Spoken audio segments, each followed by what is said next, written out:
శ్రీమాత్రే నమః. నమస్తే అండి, ఎలా ఉన్నారండి? అంతా బాగున్నారా? నేను కూడా బాగున్నానండి. పక్కనైతే స్కూల్ అండి, అలికిడి ఎక్కువగా ఉంటుంది. ఉదయం తీసేస్తున్నాను. మరి చక్కగా రకరకాల మొక్కలు చూపిస్తూ ఉన్నాను కదా. మరి ఈ మొక్క పేరేంటో ఈరోజు చెబుతానండి. మరి మీకు తెలిస్తే నాకు చెబుతారా? చక్కగా చూసారా? మరి నేను పెట్టిది 5 సంవత్సరాలు అయిందండి ఈ మొక్క.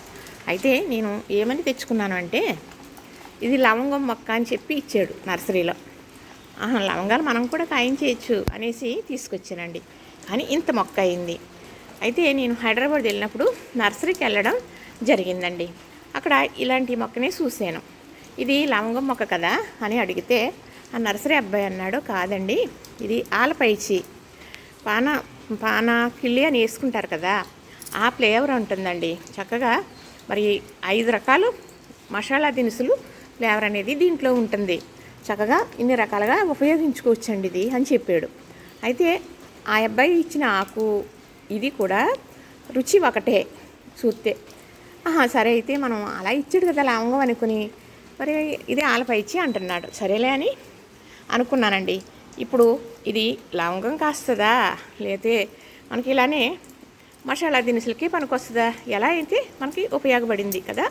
అయితే నేను దీని ఒక్క ఆకులు చక్కగా బిర్యానీలో వేస్తానండి. అలాగే ఇగురు కూరలు చేస్తే వేస్తాను, నీసు కూరలు చేస్తే వేస్తాను.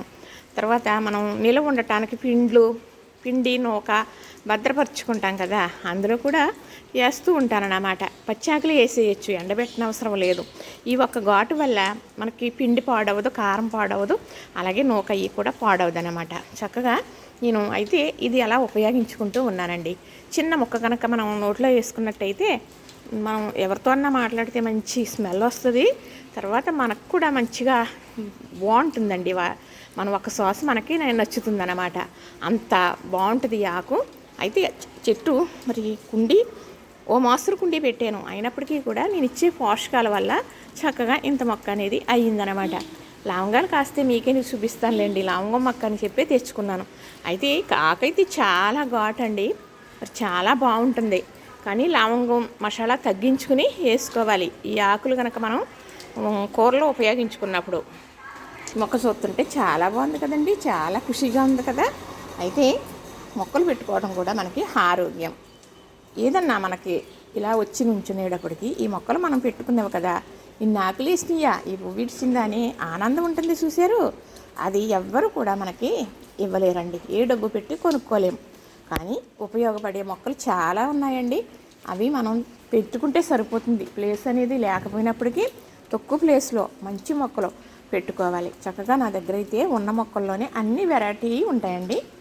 ఎక్కువ కాకపోయినప్పటికీ నాది చిన్న గార్డెన్ అండి. అయినప్పటికీ కూడా నేను ఏదైతే విశేషమైన మొక్క ఉందో దాన్ని మాత్రమే మరి కొండం కానీ రప్పించడం కానీ చేసి పెట్టుకుంటాను అనమాట.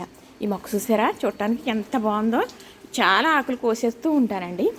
కోసేస్తే పక్కన పెట్టేమనుకోండి, బాగా ఎండిపోయినా కూడా చాలా ఘాటు వచ్చేస్తుంది. అయితే నేను బిర్యానీ రైస్ తయారు చేశానండి. అందులో కూడా ఈ ఆకు ఉపయోగించాను. చక్కగా మీరు చూడండి, చూస్తే మీకు అర్థమవుతుంది. దీనికి తమలపాకు పాటు చూసారా ఎలా ఎక్కేసిందో. మనం ఒక మొక్క పెట్టామనుకోండి, ఆ మొక్క అభివృద్ధి అవ్వేదే ఉందనుకోండి, అభివృద్ధి అయిపోతుంది. మనం ఎంత బాగా చూసినా ఒక్కొక్క మొక్క దెబ్బతినేస్తూ ఉంటుంది. చెప్పలేము. అంటే నర్సరీలో చక్కగా మందులు కొట్టేస్తారండి. మనం తెచ్చుకోవడానికి చాలా బాగుంటుంది. దానికి మెచ్యూరిటీ రాందే పువ్వులు పూసేస్తాయి, కాయలు కాసేస్తాయి కదా. మనం ఇంటికి తెచ్చుకున్న తర్వాత ఏమవుతుంది, సింక్ అయిపోతుంది. ఎందుకంటే వాళ్ళు ఇచ్చే పోషకాలు మందుల వల్ల మనం ఎన్ని పోషకాలు మనం ఇచ్చినా దానికి టైం పడుతుంది అన్నమాట. మనకు అభివృద్ధి అవ్వాలి అంటే. మొండు మొక్కలు ఉంటే తిరపడిపోతాయిలేండి. కానీ ఇలా పెట్టుకోవడం చాలా మంచిదండి. మరి అల్లం పెట్టాను కదా, అల్లం అయితే మొక్కలు వచ్చేసిందండి. అల్లం తీయడం మీకు నేను చూపిస్తానే. చక్కగా మనకి ఇలా మొక్కలే ఉండని అవసరం లేదండి. ఒక చిన్న కుండీ ఉంటే, లేదు చిన్నది ఏదన్నా బ్లౌలు ఉండదనుకోండి, అందులో ఇసుకేసేసి అల్లం పెట్టుకుంటే తాజాగా ఉంటుంది. మనకి ఎప్పుడు కావాలంటే అప్పుడు వాడుకోవచ్చు. బయట నుంచి చెప్తే పాడైపోద్ది, ఫ్రిడ్జ్లో పెడితే వాడకూడదు అంటున్నారు. కాబట్టి మనం అలా అల్లం నిల్వ చేసుకోవచ్చు. ఆ వీడియో కూడా పెట్టాను, అవసరం అనుకుంటే చూడండి. చూసిన వారందరూ లైక్ చేయండి, షేర్ చేయండి, సబ్స్క్రైబ్ చేయండి. చూసారు కదా, ఇలా రకరకాల మొక్కలన్నీ మీకు నేను చూపిస్తూ ఉంటానండి. చూసారా, నచ్చిందా? లైక్ చేయండి.